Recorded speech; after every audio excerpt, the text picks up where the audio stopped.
Vacances, vous avez été sous le soleil. Peut-être que vous pensez déjà à vos prochaines vacances dans le sud ou profiter du soleil, de la plage, de la mer. Mais ce matin, je ne vous emmène pas dans le sud. Ça, c'est le prix que Daniel et Gabriel vont faire tirer samedi prochain. Merci les gars. Excusez de vous avoir. Non, mais ce matin, on aimerait pouvoir quand même réfléchir à ce que veut dire et qu'il n'y a rien de nouveau sous le soleil. C'est une expression de l'Ecclésiaste, vous l'aurez sans doute deviné.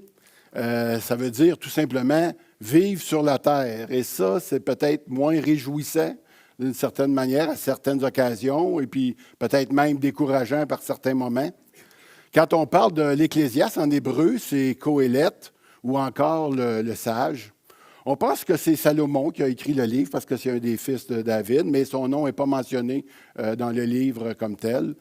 Salomon a étudié les sciences, les lois naturelles, la sagesse, la philosophie, les différents plaisirs. C'est un homme qui était très riche, tout le matérialisme, tout ce qui concerne l'existence de l'homme, le fatalisme, la religion. Il a même vérifié si on pouvait être heureux et satisfait avec de l'argent. Si on a de l'argent, est-ce que ça peut nous rendre vraiment plus heureux? Et puis, après avoir réfléchi puis expérimenté toutes ces choses, il y a une phrase qui l'a dite et que souvent on peut reconnaître de l'Ecclésiaste, c'est quoi? C'est « tout est vanité », exactement. Tu sais. Et suite à ce constat désolant, on pourrait dire que tout est vanité, Salomon a recommandé à l'homme de se contenter d'accepter avec reconnaissance ce que les petits instants de bonheur que Dieu lui donne ici et là. Et on va regarder pourquoi il arrive à cette conclusion. Moi, je ne fais pas de cachette ce matin. L'intro, la conclusion, on met tout ça là. Alors, pour vous donner une image qui exprime la vanité, je vous dirais que c'est ce que moi, j'ai ressenti la première fois quand j'ai mangé un beau lapin en chocolat. J'ai commencé avec les oreilles, puis quand c'est ton premier lapin en chocolat que tu as, là, tu sais, ça fait longtemps que tu l'as, puis là, tu attends, puis là, tu dis, à matin, ça va y être. Souvent, ça arrive la journée de Pâques. Et puis là, tu vas croquer dedans. Et qu'est-ce qui arrive bien souvent? Les oreilles, il est vide. Les oreilles sont vides. Aïe, aïe. Déception, désillusion. On dirait que c'est le lot un peu de l'humanité comme tel. On se nourrit de sucreries, de possessions matérielles, de pouvoir, de plaisir, dans lequel on trouve souvent de la déception, puis rien de consistant comme tel. On dirait qu'il n'y a rien qui réussit à nous assouvir. Salomon nous amène avec lui dans ses réflexions sur le vrai sens de la vie. On va regarder ça ce matin. Salomon a tout essayé, il a tout goûté, tout constaté et il s'est aperçu que c'était vide, vanité, fumée. En fait, ses écrits nous confient un secret. Quoi que tu cherches à vivre, à faire, à obtenir, perds pas ton temps. C'est comme courir après le vent, qui dit. C'est comme croquer les oreilles du lapin, puis te rendre compte qu'au bout de la ligne, tu sais, tu restes sur ton appétit, qu'on pourrait dire.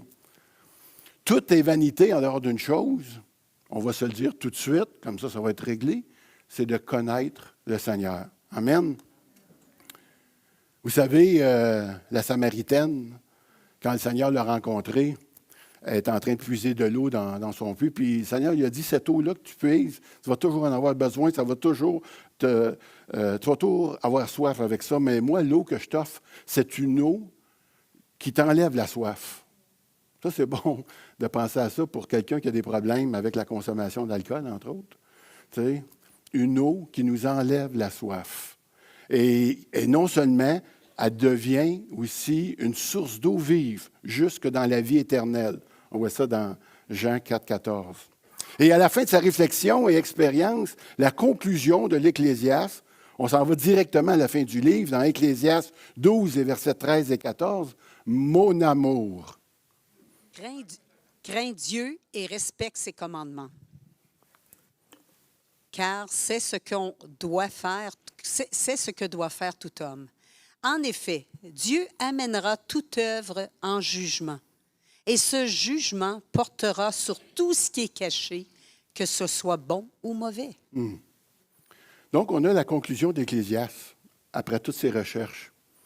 J'aimerais ce matin que, par contre, étant donné qu'on a la conclusion, j'aimerais ça qu'on arrive à cette conclusion-là par nous-mêmes. Donc, qu'on puisse regarder le cheminement que l'Ecclésiaste a fait pour arriver à cette conclusion-là. On va regarder le filon de sa pensée un peu ce matin. Pas tout au complet, mais quand même une bonne partie. Et qu'est-ce qui le hante? Il y avait comme deux questions qu'il a en tête. Il dit, c'est quoi la nature de la vie sous le soleil? C'est un peu, on va dire, le sujet de sa thèse. Et puis, l'autre chose, c'est quelle est la signification de la vie sous le soleil? C'est sa conclusion de cette thèse-là. Dans le fond, aujourd'hui, on va répondre à une question très fondamentale que tous on s'est posée, puis certains se posent encore. D'où je viens, qu'est-ce que je fais ici sur Terre et où je m'en vais après la mort, tout simplement. Et la Bible répond à ces questions-là. La première chose, dans quelle est la nature de la vie sous le soleil, notre première observation, c'est de l'Ecclésiaste, c'est « tout est vanité et dérisoire ». Mona. Vanité des vanités, dit le maître. Oui, vanité des vanités, tout est dérisoire. Il n'y a rien de nouveau sous le soleil. Quel avantage l'homme retire-t-il de toute la peine qu'il se donne sous le soleil? Le mot hébreu rendu par vanité, qui est utilisé 38 fois dans tout le livre, ça ne veut pas dire néant, ça ne veut pas dire quelque chose qui n'existe pas, mais ça veut dire plutôt un souffle. Quelque chose qui est passager, qui est fragile, qui est futile, éphémère comme tel. J'ai choisi cette photo-là, justement, lorsqu'on voit la personne, je ne sais pas si ceux qui sont loin peuvent le voir, mais on voit dans le même visage une personne vieille et une jeune personne, tout simplement. Et moi, j'ai l'impression, des fois, que je me retrouve comme... On dirait qu'hier, j'avais 20 ans, puis si ce n'est pas 8, puis encore 8 un peu aujourd'hui, mais j'ai la face d'un vieux et qui est à la aube de son dernier souffle. Hein? On dirait qu'on porte ça tout dans la même journée. Ça ne dure pas longtemps. Hein? La vie, pour ceux qui sont plus vieux, ils vont pouvoir vous le dire, puis peut-être que les plus jeunes, vous trouvez que ça va vite aussi, comme tel. Moïse, dans un de ses psaumes, le psaume 90, dit ceci au verset 5, en parlant des hommes, il dit « Tu les emportes semblables à un rêve, qui, le matin, passe comme l'herbe. Elle fleurit le matin et elle passe. On la coupe le soir et elle sèche. » L'espace d'une journée, ça, c'est la vie de l'homme. Concernant qu'il n'y a rien de nouveau sous le soleil et de la peine que l'homme se donne, j'ai une petite histoire par rapport à ça. C'est un jour, j'ai rencontré un homme riche qui avait travaillé très, très fort toute sa vie, puis a décidé de prendre sa retraite très tôt, même avant de 50 ans. Et c'est un homme qui avait un rêve, puis c'est pour ça qu'il a travaillé toute sa vie pour ça, c'était de faire le tour du monde. Et puis, il m'a raconté, parce qu'on attendait en ligne là, pour aller manger, puis il m'a raconté à ce moment-là qu'il avait réalisé son rêve. Il avait été en avion, en bateau, en VR. Il était justement en VR. Là. Il dit, j'ai visité tous les pays que je voulais voir à travers le monde, puis certains, je les ai visités plus qu'une fois. Et il me dit... il dit, finalement, ça se ressemble un peu partout parce qu'il n'avait plus l'idée de voyager comme ça à travers le monde. Et puis, il trouvait qu'il était resté un petit peu sur sa faim comme tel. On dirait qu'il venait de découvrir que les oreilles du lapin étaient vides. Vous comprenez? Et je l'ai senti plutôt désœuvré puis désabusé. Par rapport à ce qu'il fait. Puis il il me reste mon VR, puis il dit, je pense bien le vendre. Je dis, ah, ouais, pourquoi tu veux vendre ton VR? Il dit, il me semble que j'ai vu tout ce que j'avais à voir. C'est un monsieur qui avait autour de 65 ans à peu près. Et puis, il dit, dans le fond, tout revient au même. C'est comme si je l'avais entendu me dire, tout est dérisoire et vanité. Quand même. Tu sais, ça ne t'encourage pas à t'acheter un VR ou bien à partir quand tu écoutes ce monsieur-là qui a fait beaucoup de choses.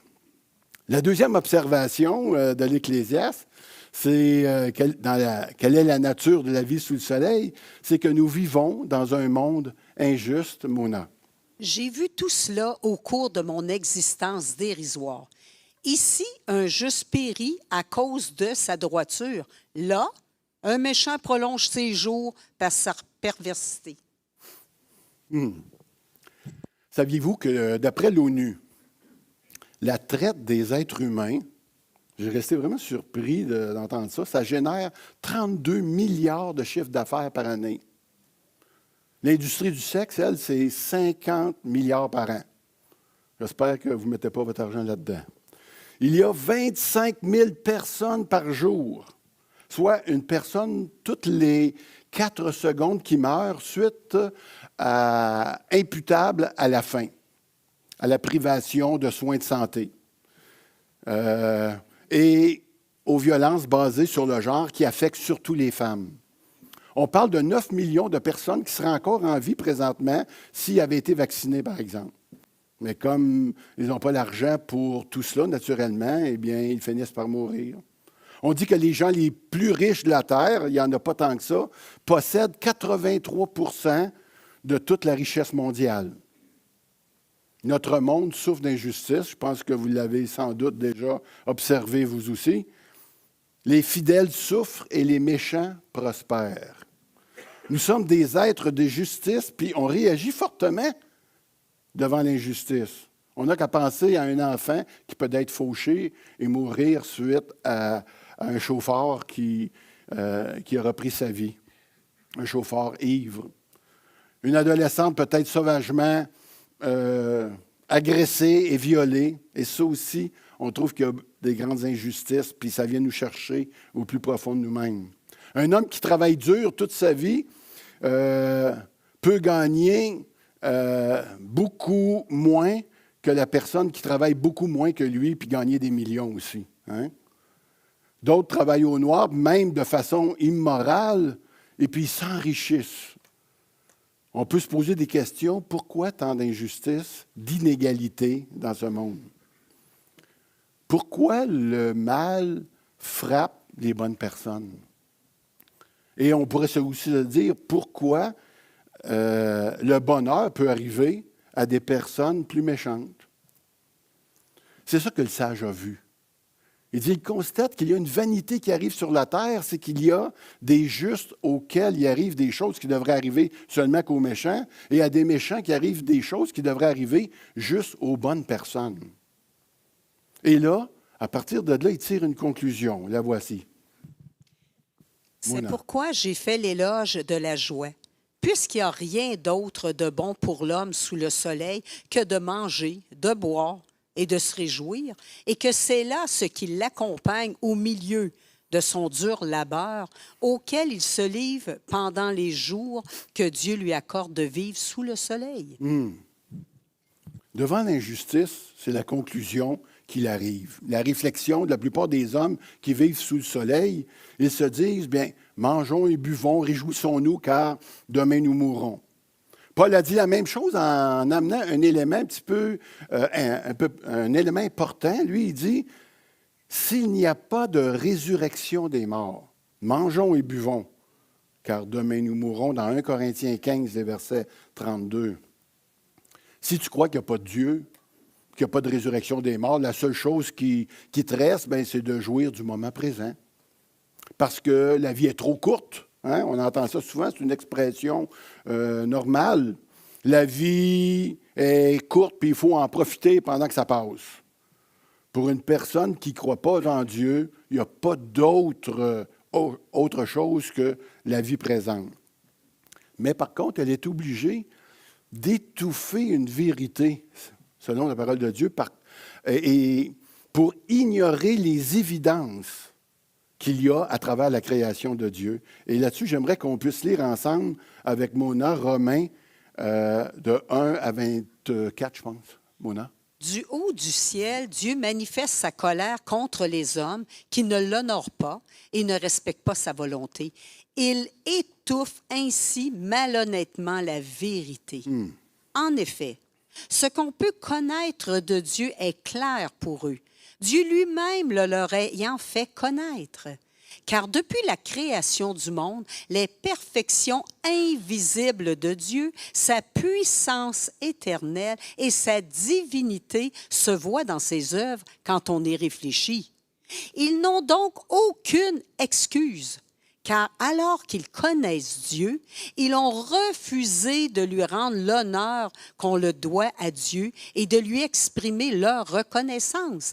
Ils se sont égarés dans des raisonnements absurdes et leur pensée dépourvue d'intelligence s'est trouvée obscurcie.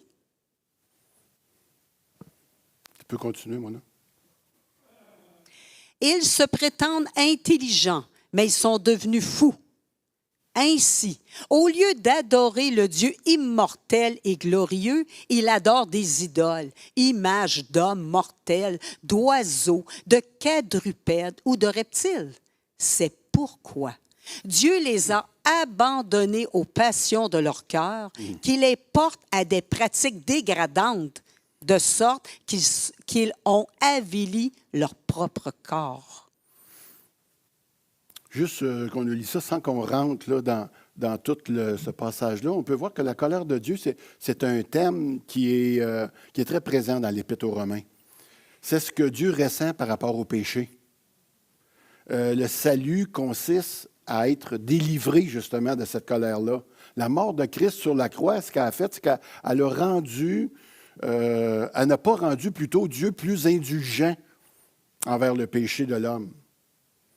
Dieu il est toujours sans pitié par rapport au péché. Et depuis la mort de Christ sur la croix, il y a un portail qui est ouvert. Et ça, c'est une bonne nouvelle. Il y a une porte qui s'est ouverte là, qui est toujours ouverte et qui donne accès au paradis. C'est pourquoi, ce matin, très rapidement, comme ça, j'invite les personnes qui entendent ce message-là, qui n'ont pas encore donné leur vie au Seigneur, qui n'ont pas encore fait la paix avec Dieu, de saisir ce moment ce matin, parce que la Bible nous dit que c'est aujourd'hui le jour du salut. Demandez-lui pardon pour vos fautes et acceptez ce pardon-là. Et vous allez voir où ça va vous conduire. En tout cas, ça va vous conduire dans ses bras à lui. Donc, on a vu ce matin que la vie est injuste, mais il n'y a pas que la vie qui est injuste. On peut voir aussi que l'homme n'est pas juste. Et c'est notre prochain point ici. L'homme n'est pas juste, est aussi injuste. Mona? Il n'y a sur terre aucun homme juste qui fasse toujours le bien sans jamais pécher. Ne prête pas attention à tout ce qu'on dit. Et si ton serviteur te dénigre, n'écoute pas. Car tu sais bien qu'à plusieurs reprises, il t'est arrivé à toi aussi de dénigrer les autres. Combien d'entre vous pensent que les bonnes personnes devraient obtenir les bonnes choses? Tu sais, des fois, on se dit, ben non, mais à quelque part, on s'attend à recevoir des bonnes choses à cause de ce qu'on fait, à cause des bonnes choses qu'on fait. En général, c'est ce que le monde pense. Personnellement, jusqu'à ce que je connaisse ou que je reconnaisse Dieu dans ma vie, j'ai pensé en ma qualité de bon gars. En tout cas, je pensais que j'étais un bon gars, qu'il devait m'arriver des bonnes choses, puis qu'à la fin, j'allais me retrouver au paradis, au ciel. Moi, je travaillais avec les méchants. Tu sais, eux autres, là, ils devaient sûrement aller en enfer. Ils ont volé, triché, agi avec violence. Il y en a même qui ont pu tuer, alors que moi, j'ai à peine fait quelques petits mensonges. J'ai volé pour la bonne cause. Je volais pour Mona dans ce temps-là, parce que, tu sais, j'avais pas d'argent, puis je voulais lui faire plaisir. Et puis, mais tu sais, pour me rassurer, je faisais quand même des bonnes choses à côté, tu sais, puis je disais, Ça me rachète sûrement de mes petits larcins que je pouvais faire. Et je ne vous raconterai pas tout ce que j'aurais pu faire, mais j'aurais pu me retrouver dans un panier à salade très facilement, moi aussi, j'imagine. Mais je ne me suis pas fait prendre. En plus, quand je faisais le mal, je me disais, il n'y a pas vraiment de conséquences. Parce que, étant donné que je ne me faisais pas prendre, je me dis, il n'y a pas de conséquences. Et le fait de ne pas te faire prendre, bien, ça t'encourage à continuer, tout simplement. On pourrait dire ça. Et c'est comme, tu sais, la chanson de Francis Cabrel qui dit « Dieu est assis sur le rebord du monde, il voit ce que les hommes en ont fait, puis il ne se passe rien. Il ne bouge pas, il ne fait rien.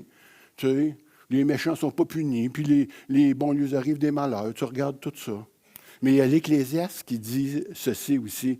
Je vous le dis dans Ecclésiaste 8, les versets 11 et 12. Mon note, tu ne l'as pas, c'est moi qui l'ai.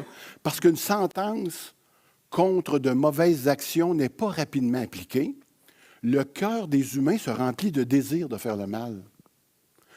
En effet, le pécheur peut faire 100 fois le mal et continuer à vivre. Hein? Dans notre société qui est plutôt laxisme, le crime semble payant. En effet, les victimes payent le prix fort, alors que ceux qui commettent ces gestes-là, qui mériteraient de payer le prix fort, presque d'être torturés, se retrouvent dans nos prisons, en tout cas, si on peut parler ici, dans nos prisons dorées, où on les traite aux petits soins. Il ne faut donc pas s'étonner que les délits de différents ordres se multiplient. Et en parlant de délits, ça va jusqu'au fait de pas payer, de payer cash pour ne pas payer de taxes sur ce que tu achètes. Tu sais, parce que dans le fond, c'est voler le gouvernement, mais le gouvernement nous vole assez. Tu sais, quand même qu'on ne payera pas nos taxes sur ces petites affaires-là, on est bien content. Et ça va de là jusqu'au meurtre, finalement, qui, quand on le regarde vraiment, c'est à peu près, il n'y a pas beaucoup de différence. Le principe est le même. C'est l'idée de se faire justice. Je me fais justice. Je me rembourse. Ou bien je l'élimine parce que, dans le fond, il n'y a pas d'affaire là. On est habité du mal et du bon. Ça se passe dans la même main, tout cela. C'est pas le fun d'entendre, hein? Pour les bonnes personnes. En fait, le sage a compris quelque chose d'important. Il dit, il n'y a pas personne de fiable. On va dire ça comme ça ce matin. Quand il dit personne, bien, ça nous comprend. Nous-mêmes, ça le comprend lui-même aussi. Pour certains moments, ou dans certains moments, tu vas faire le bien. C'est cool, tu es gentil. Mais par d'autres moments, ben, tu n'es pas fiable. Tu peux mentir, tu peux tricher. Pas fiable pour Saint-Saëns. Pas fiable pour Saint-Saëns. Tu es un médecin. Tu fais des erreurs, pas fiable. Un dirigeant de compagnie. Pas fiable. Un premier ministre. Ben là, on va me dire, ben oui, c'est sûr, ça. Mais... Un pasteur. Oh. D'autres, on a François, mais les autres ne sont pas pires. On finit tous par trahir la confiance puis décevoir quelqu'un. Hein? On ne respecte pas notre parole, on est en retard à un rendez-vous, on manque de rembourser une dette. Il y a toujours plein de choses, peu importe qui qu'on est, à quelque part, qu'on fait pas l'affaire de quelqu'un. Mais là, je suis désolé de vous le dire comme ça ce matin, que vous êtes une gang de pas fiables. Il fallait bien que quelqu'un vous le dise. Mais dans le fond, l'apôtre Paul nous l'a déjà dit. Dans Romains 3, versets 10 et 12. Il dit, il n'y a pas un juste, pas même un seul. Pas même un seul. Nul n'est intelligent. Nul ne cherche Dieu, tous sont égarés et sont pervertis. Il n'y a aucun qui fasse le bien, pas même un seul. Ça commence notre vie chrétienne comme ça, quand on réalise ça. Puis ça va se continuer tout le long de notre vie chrétienne, que vous soyez un croyant ou un non-croyant, on va toujours avoir un lien avec notre conscience et notre péché. L'Ecclésiaste sait que dans son cœur, lui-même a maudit les autres. Il dit tantôt, hein? Et qu'il n'est pas fiable. En fait, le sage, pas monsieur le sage, mais le sage, a compris que le monde extérieur n'est le reflet que de son monde intérieur. Des fois, il est gentil, puis des fois, on est mauvais. C'est difficile aujourd'hui de trouver une personne de confiance. Hein? Mais ce qui est encore le plus triste, savez-vous quoi? C'est de réaliser que nous autres, on n'est pas fiables. Quand on réalise ça, normalement, ça nous secoue. Et là-dessus, j'aimerais vous raconter l'histoire que j'ai peut-être déjà racontée, mais que je veux répéter dans ce contexte ici ce matin. Celui de ma petite fille Rosalie. J'ai demandé à ma petite fille, si je pouvais raconter son histoire, parce que c'est une histoire quand même qui finit bien, on va dire. Mais un soir, juste avant notre anniversaire de mariage, ma fille Audrey m'appelle parce que ma petite fille Rosalie est en pleurs depuis quelques heures, puis elle ne sait plus quoi faire avec elle. Et puis elle dit, « Papa, veux-tu y parler? » Fait que là, je prends le téléphone, et puis je commence à parler à Rosalie. Je dis, « Qu'est-ce qu'il y a qui ne marche pas, ma belle-fille? » Fait que là, elle me dit, « Mais moi, grand-père, » puis elle pleure, elle est en larmes, là. Elle dit, « Moi, je ne veux plus grandir. » Comment ça? Mais parce que quand on grandit, on devient méchant. Puis moi, là, je les ai vus, les grandes, ils sont méchantes. Ils parlent mal des autres. Puis moi, là, je ne veux plus grandir, je veux juste continuer à jouer avec mes poupées, puis je ne veux plus devenir une grande. Fait que je dis, oh, ouais, ça, c'est sûr que c'est pas le fun, hein, quand on voit ça. Mais elle dit, c'est pas ça qui est le pire, grand-père. Elle dit, c'est que moi, là, moi aussi, j'en ai des mauvais mots dans ma tête, puis j'aimerais ça les dire. Puis j'aimerais ça être méchante avec eux autres. Oh! Elle venait de se rendre compte de quelque chose d'important, puis j'ai vraiment pu lui présenter l'Évangile à partir de ce moment-là, naturellement. J'ai dit à Rosalie que j'avais une bonne nouvelle pour elle. Parce que Jésus était venu pour les pécheurs. Puis j'ai dit, sais-tu quoi un pécheur? Puis là, j'ai dit, un pécheur, c'est quelqu'un comme toi, qui pense à mal, mais qui ne veut pas, mais qui le fait pareil. Parce que Jésus est venu pour les pécheurs. Et là, quand tu viens de réaliser ça, tu réalises que tu n'es pas fiable. Mais la bonne nouvelle pour une personne pas fiable, c'est que Jésus est venu pour les pas fiables. C'est ça que j'ai dit à Rosalie. Elle a arrêté de pleurer. Ben oui, toi, j'ai dit Jésus, il est venu pour les pas fiables. Puis toi, contrairement aux autres, tu t'es aperçu que tu étais une pas fiable, une méchante. Et que là, Jésus... Maintenant, tu étais éligible à être sauvé par la grâce de Dieu. Dans 1 Timothée 1,15, il est dit ceci, « Cette parole est certaine, hein, on peut s'y fier, et digne de toute acceptation. » On peut croire à ça, que Jésus-Christ est venu dans ce monde pour sauver les bonnes personnes dont je suis le premier. Si vous auriez eu votre Bible, là, comme Charles a parlé, vous auriez vu que je viens de vous en passer une. C'est pour sauver les pécheurs. Donc, je suis le premier. Et là, c'est Paul qui parle, mais ça aurait pu être moi. Je suis le premier. On est tous enclins à de l'infidélité, hein, si on veut. Je ne rentrerai pas là ici. Donc, voici, en résumé, comment le sage perçoit les choses sous le soleil. Et là, on va lire une espèce de résumé au travers du chapitre 9 de qu'est-ce qu'on vient de parler. Mona. Oui, j'ai appliqué mon cœur à tout cela. J'ai fait de tout cela l'objet de mon examen et j'ai vu que les justes et les sages, avec leur entreprise, sont dans les mains de Dieu. Que ce soit l'amour ou la haine, les hommes ne savent rien de ce qui les attend. Tout arrive également à tous. Il y a un même sort pour le juste et pour le méchant, pour celui qui est bon et pur, et pour celui qui est impur, pour celui qui offre des sacrifices et pour celui qui n'en offre pas. L'homme bon est pareil au pécheur, celui qui prête serment à celui qui a peur de prêter serment. C'est un mal parmi tout ce qui se fait sous le soleil, qu'il y ait un même sort pour tous. De plus, le cœur des humains est rempli de méchanceté et la folie habite leur cœur pendant leur vie. Après cela, ils vont chez les morts.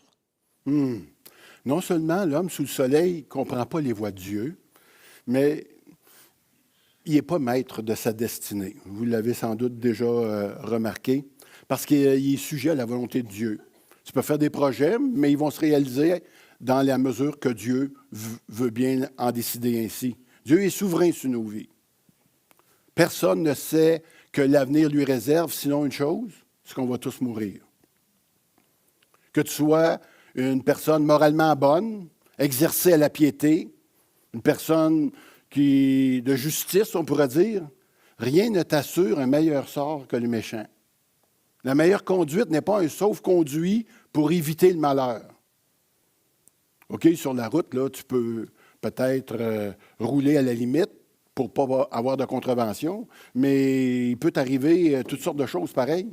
Tu peux faire une crevaison, une auto qui peut te frapper, tu peux te retrouver quadriplégique, puis te respecter à la limite, puis tu étais tout bien correct dans ton chemin, mais c'est présomptueux de penser que le malheur ne peut pas t'atteindre à cause que tu fais une bonne vie.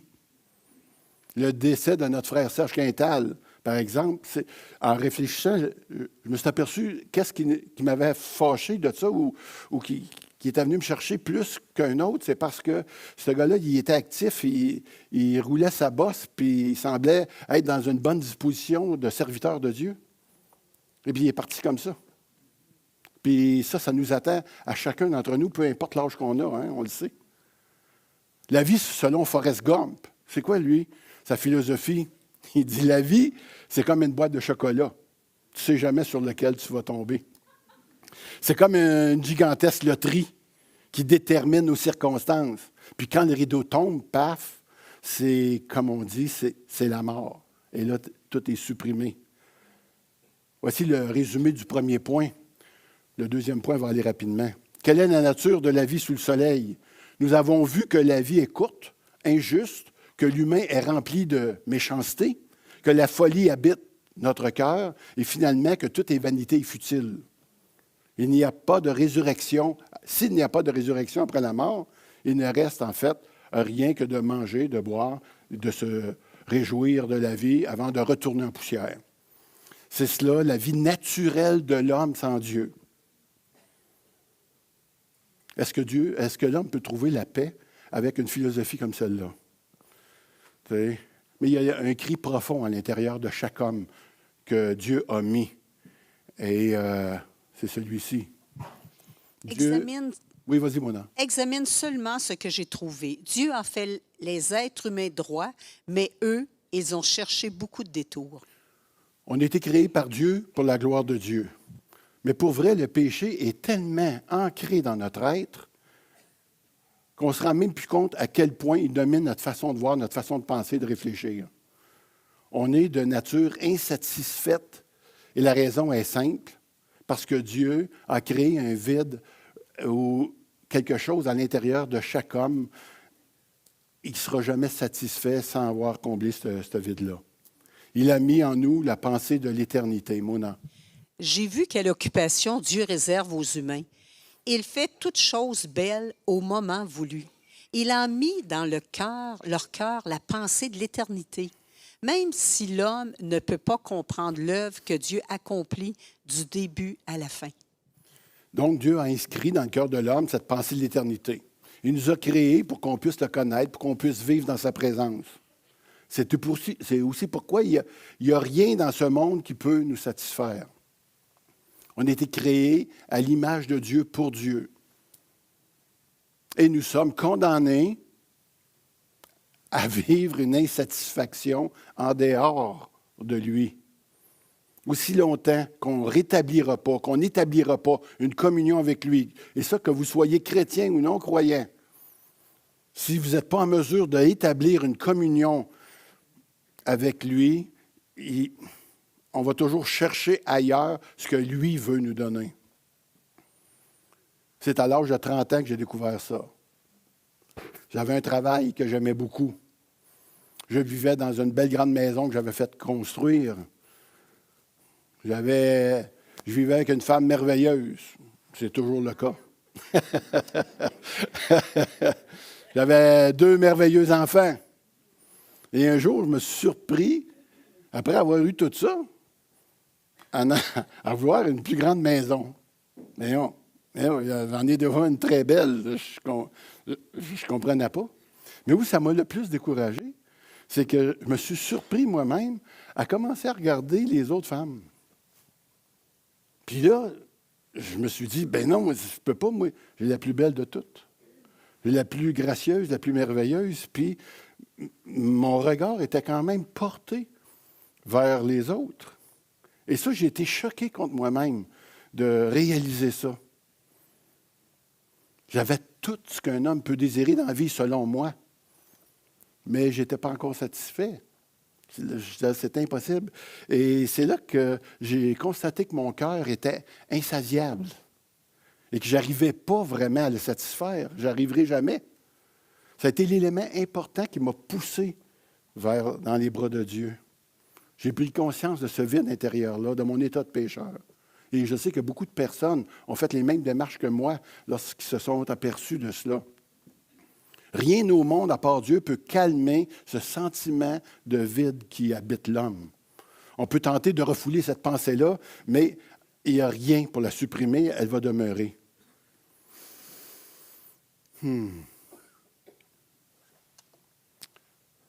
Non seulement Dieu donne un sens à ta vie, mais il donne aussi une valeur à ta vie. Je vais inviter les musiciens à s'approcher.